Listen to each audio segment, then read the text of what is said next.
The Mountain Within, Part 2, Chapter 1, Beneath the Wind. Toma descended the mountain in silence, though the world below had grown louder. His feet touched earth softened by spring, and the pine-scented air that once seemed thin now felt rich with life.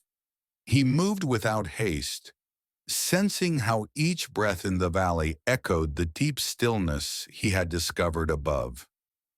Villagers passed him on the road, but they barely recognized the man who had climbed the peak in restless search. He no longer carried the same eyes. Children ran by, laughing, chasing a cloth ball. A woman led a mule laden with herbs. All of it, movement, sound, life, washed over him gently, like water flowing past a stone. The village had not changed. The marketplace still clanged with trade, and the temple bell still marked the day's rhythm. But Toma walked through it as if wrapped in a wind that slowed time. He returned to his small hut on the village's edge, where the wooden gate creaked with familiarity. Inside, dust had settled on the shelves, and the hearth was cold. He sat on the floor, closed his eyes, and breathed, in and out.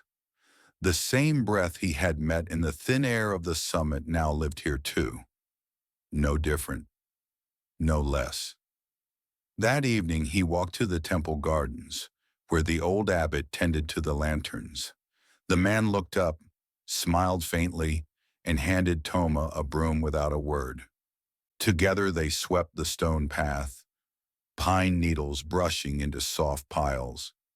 When they finished, the abbot said, "You've returned." Toma nodded. "And have you brought the mountain with you?" Toma considered this, looking at the simple courtyard. "I'm not sure, but it seems quieter somehow." The abbot chuckled.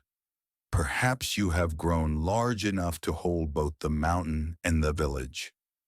As night settled, Toma stood outside beneath a sky laced with stars. The wind moved through the branches, no different than on the peak. He understood now. The silence he had found wasn't bound to altitude. It was not the mountain that had been still. It had been him. Chapter 2, Stones in the Current. In the days that followed, villagers came to Toma quietly. Not for teachings, he offered none, but for company. They would sit on the old bench outside his hut, speaking of harvests, of aching knees, of sleepless children. Toma listened.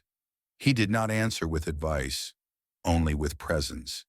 And yet people left lighter, as if their words had been carried away by the stillness he kept like a bowl of water set beneath the moon. He was becoming a mirror, unmoving, but reflecting what others could not see for themselves. But not all was peaceful. A young man named Riku began visiting the hut, asking questions sharply like arrows. What use is silence when fields flood? What good is calm when my brother wastes away from fever? His voice cracked with grief, barely masked by anger. Toma did not answer at first.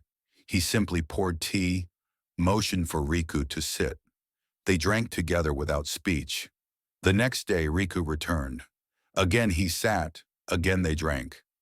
On the third day, Toma asked, "What do you hear in silence?" Riku scowled. "Nothing." Toma smiled gently. "Exactly." Later that evening, Toma walked to the river that bordered the village. A storm had passed days ago, and the water still ran fast, dark with sediment. He watched a single stone, large and unmoved, holding the current's chaos without resistance. A child stood nearby, tossing pebbles into the flow. "The water fights everything," she said. "It's angry." Toma crouched beside her. "The water doesn't fight," he said. "It only moves." She nodded solemnly, and they watched together until the current softened. Back in his hut, Toma lit a single lantern. Its glow danced on the walls like thoughts in the mind, flickering, but not dangerous when seen without fear.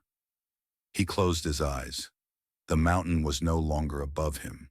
It was within, unmoving, even as the world around him flowed like the river. Chapter 3. The Center That Does Not Move. The first snowfall dusted the rooftops earlier than expected.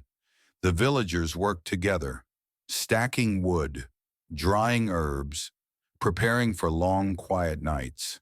Toma helped where he could, fixing shutters, carrying grain, lifting what others could not. But more often, his presence alone seemed to steady those around him. In the depth of winter, people are drawn not only to fire, but to those who carry warmth inside.